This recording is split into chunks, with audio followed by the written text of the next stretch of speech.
नहमदहु व नसल्ली अला रसूलिल करीम।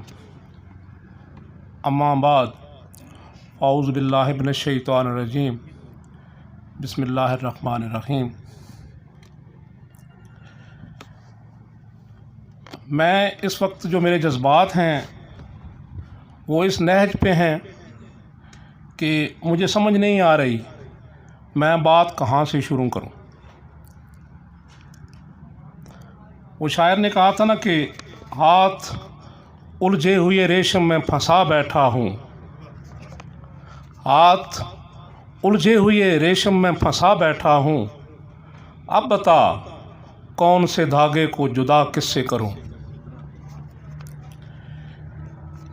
सबसे पहले मैं तंजीम अल वजूद,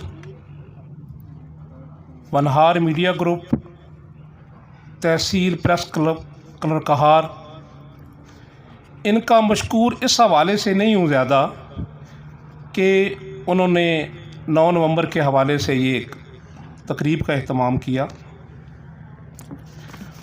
बल्कि एक शर्मिंदगी सी महसूस कर रहा हूँ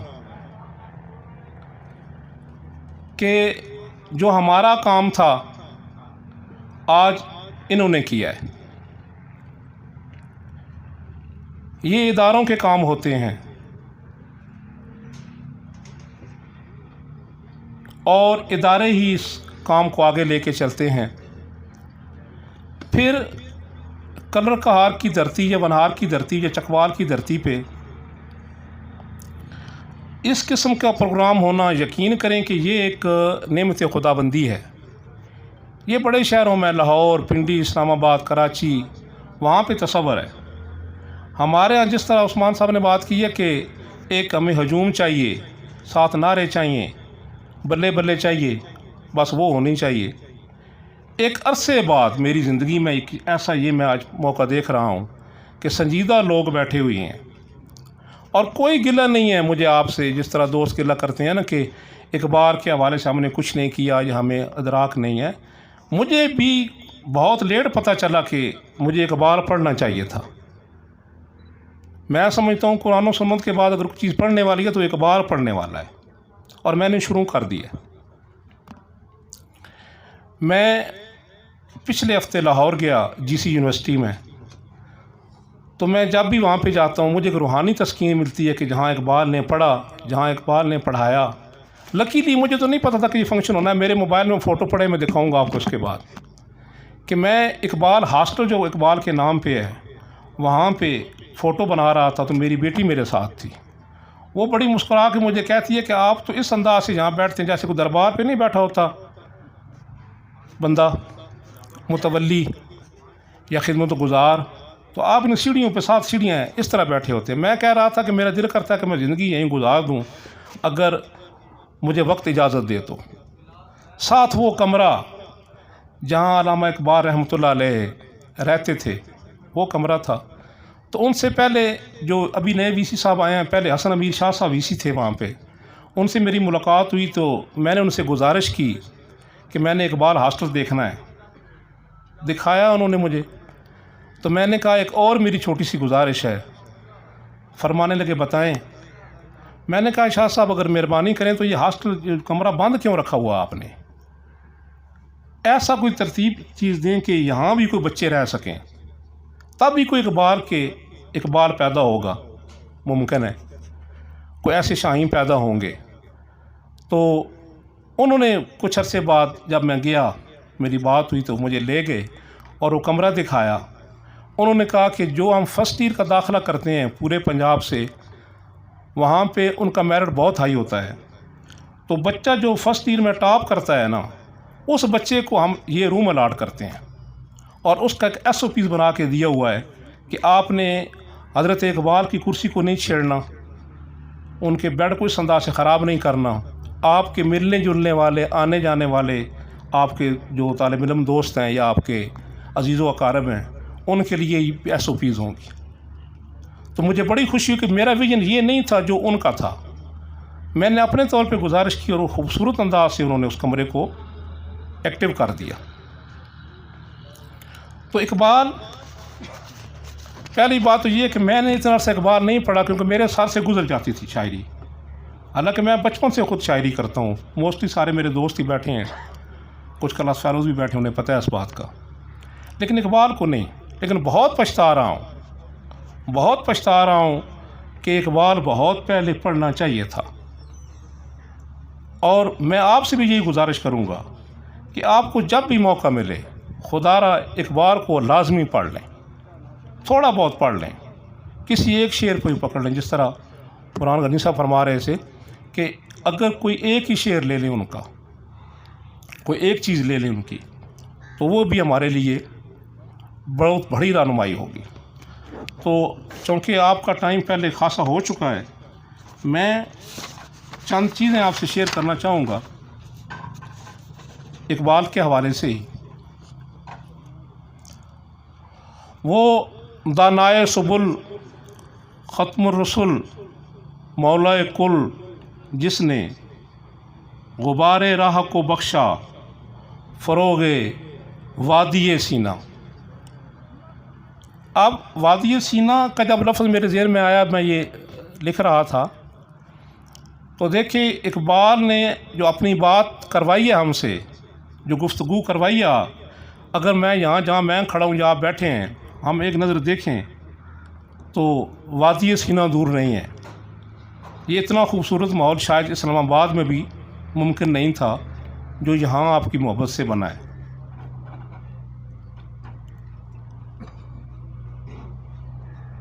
इकबाल ने सबसे ज़्यादा जो ज़ोर दिया है वो खुदी पे दिया है। अब उस खुदी को हमने किसी और सेंस में ले लिया है। छोटी छोटी अपनी अनाएँ, छोटी छोटी इज़्ज़तें, वो लेके अपना आप गुम कर दिया है कहीं। हम कहीं बहुत दूर निकल गए हैं, जो इकबाल ने कहा है उससे बहुत आगे निकल गए। इकबाल के नज़दीक खुदी के लिए 4 चीज़ें हैं। नंबर 1, तौहीद कामिल पर ईमान। दूसरा नंबर, रसूल अकरम सल्लल्लाहु अलैहि वसल्लम से सच्ची मोहब्बत नहीं कही गई, सच्ची मोहब्बत। तीसरी, कुरान मजीद का अमीक मुताला और तालीमात। और चौथी, रिजाइयत की बजाय हौसला, उम्मीद। ये 4 चीज़ें। अब एक शेर इकबाल का, अत्तार हो रूमी हो, राज़ी हो गज़ाली हो, कुछ हाथ नहीं आता बे आहे सहर गाय। बस मैं थोड़ी सी बात करूँगा।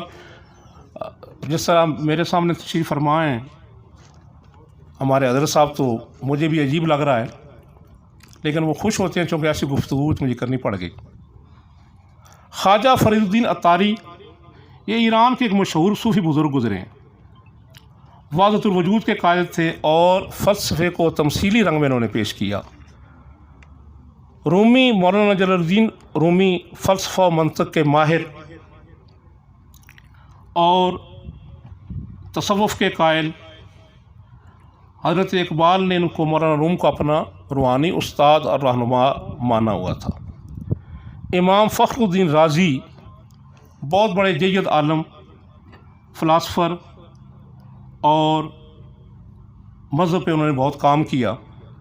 इमाम गज़ाली, यूनानी फ़लसफ़े के ख़िलाफ़ जिहाद करने वाला शख्स, इश्क़ व वजदान को उन्होंने ज़िंदगी की बुनियाद करार दिया। अब इकबाल ने 4 बंदों को जिक्र कर दिया जी, जिनमें अतार हो रूमी हो, राज़ी हो गज़ाली हो, कुछ हाथ नहीं आता बे आहे सहर गाई। इनमें आप देख लें 2 सूफ़ी शायर, अतार और रूमी, और इमाम गज़ाली और राज़ी रहमतुल्लाह अलैह, ये 2 फ़लसफ़ी आ गए। इस बुनियाद को वो लेके आगे चले। हम पढ़ते हैं आज भी गज़ाली स्कूलों के नाम से उसी फ़लसफ़े को लेके चल रहे हैं। तो इकबाल ने जो एक बात शेर में कही है इन 4 शख्सियात के अलावा, बे आहे सहर गाई, इसमें मैंने बड़ा काम किया है। काम से मुराद कि मैंने पढ़ा है कोशिश की है समझने की कि एक बार किस हरगाई की बात करते हैं। तो आज दुनिया साबित कर रही है, आप देख लें, यूरोपियन भी ये बात कहते हैं कि जो बंदा सुबह उठता है ना, जो दुनिया का कामयाब तरीन आदमी है, उससे अगर आप इंटरव्यू करेंगे तो वो कहेगा जी मैं सुबह उठता हूँ। तो इकबाल ने सुबह उठने से भी एक स्टेप आगे चले गए हैं कि आपने उस वक्त उठ के जो अल्लाह की इबादत करनी है तहज्जुद के वक्त और रो रो के मांगना है, तो गोया उस वक्त आपका अल्लाह से एक करीबी राब्ता होता है, आप अल्लाह ताला के बहुत करीब होते हैं। और वो जो आप गुफ्तगू करते हैं उस वक्त, वो जो बातें, जो राज खुलते हैं वो नहीं खुलते। और इसका आप मज़ा लेके देखें, ये जो छोटी छोटी बातें जिस तरह उस्मान साहब कर रहे थे अभी, नहीं, ये ख़त्म हो जाएंगी हमारे अंदर कि हम छोटी छोटी बातों को जो लेके चलते हैं ना, बहुत छोटी छोटी बातों को कि जनाब फ़लाँ शख्सियत आ गई है तो उसके लिए कर रहे हैं। तो थोड़ा सा अगर तमाम इकबाल के लिए कर लें तो बहुत इनकलाब बर्पा हो सकता है। इनकलाब बाहर से नहीं आना, यहीं से उठना है। और हमारी भी गफलत है, जिस तरह उस्मान साहब ने कहा है कि हमारा फ़र्ज़ बनता है, वाकई बनता है, और हम उससे गाफिल हैं। हमारे यहाँ दोस्त मैं देख रहा हूँ ऐसे बैठे हैं जो इदारे चला रहे हैं माशाल्लाह, और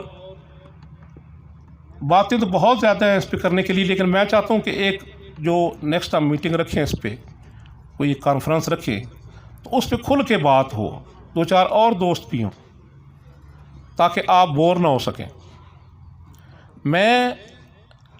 मेरे पास जज्बात नहीं हैं कि मैं शफीक मलिक साहब का, इसाक हसरत साहब का, साफ़ी दोस्तों का जो बैठे हुए हैं, मुर्तज़ा अंजम साहब का, कि ये लोग, इन्होंने जो काम आज किया है ना जी, यकीन कर लें कि ये, मैं बता रहा था अभी कुछ देर दोस्तों को पहले कि किसी फंक्शन में जाना मुश्किल हो गया है तैयारी करके, को जाके आप पूरा एक प्रोग्राम तरतीब देते हैं, और ऐसा प्रोग्राम तरतीब देते हैं बड़ा विजन वाला, जिसका तसव्वुर भी नहीं है जहाँ हम रह रहे हैं इस मुआशरे में।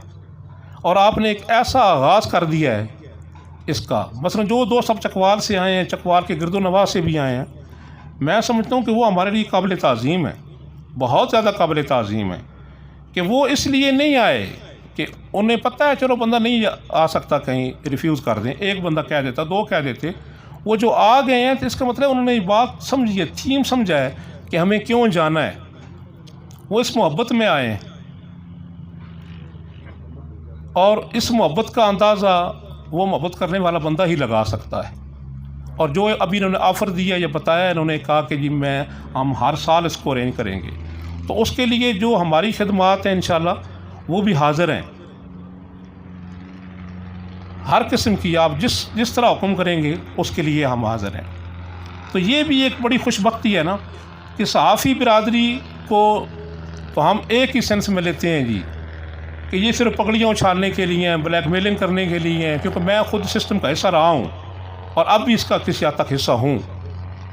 तो आज इन लोगों ने साबित कर दिया है। दूसरी बात है, जो प्रोग्राम्स होते हैं ना हमारे मुख्तलिफ़ इलाक़ों में, मुख्तलिफ़ मकामात पे, वहाँ बड़ा मखसूस सा होता है, एक तबके को बुला के फ़ोटो सेशन हो गया, आगे भेज दिया। इस तरह का नहीं होता, जिस तरह का ये ओपन सिस्टम इन्होंने किया है, ये नहीं होता। तो ये आपकी वो लगन है, ये मोहब्बत है, आपकी हुब्बुल वतनी है, आपका जज्बा है इस्लाम के साथ, इस मुल्क के साथ, इस मुल्क की नज़रियाती सरहदों के साथ, कि आपने इसको इतना खूबसूरत अंदाज से अरेंज किया। तो मैं साफ़ी बिरादरी का, तंजीम और वजूद का, तहसील प्रेस कहार का और वनहार मीडिया ग्रुप का तहे दिल से शुक्रगुज़ार हूँ कि इन्होंने हमारा काम भी कर दिया। मैं ख़ुद अरेंज कर रहा था ये 9 नवंबर का प्रोग्राम, लेकिन हमारे यहाँ गवर्नमेंट का आर्डर आ गया जी आप कोई फंक्शन नहीं कर सकते। मैं शाह साहब से गुजारिश भी कर रहा था जी, तो उस अंदाज से नहीं कर सकते जिस अंदाज से हमें करना है। लेकिन बहुत बड़ी मोटिवेशन है, इस फंक्शन के बाद यकीनन लोग प्रोग्राम करेंगे, इदारे आगे आएंगे और इस चीज़ को महसूस करेंगे कि ये हमें भूलना नहीं चाहिए, ये फार्मली नहीं होना चाहिए, ये रस्मी नहीं होना चाहिए। तो मैं तमाम दोस्तों को दोबारा शुक्रगुज़ार हूँ और इंसाफ़ी बिरादरी के लिए, इन्हें की हौसला अफजाई के लिए ज़रूर कलेक्म करूँगा जी। अल्लाह आपको इसका अजर अज़ीम दे जी। और ये इस तरह की जो आप प्रोग्राम अरेंज करते हैं, जिस तरह आगे कायद डे आता है, हमारे यहाँ यौम आज़ादी का प्रोग्राम आता है, वो जब संजीदा इस तरह के 2-4 प्रोग्राम हो जाएंगे तो इंशाल्लाह हमें समझ आ जाएगी कि हमें किस रुख पे चलना है जी। आप सबका बहुत शुक्रिया जी। Thank you.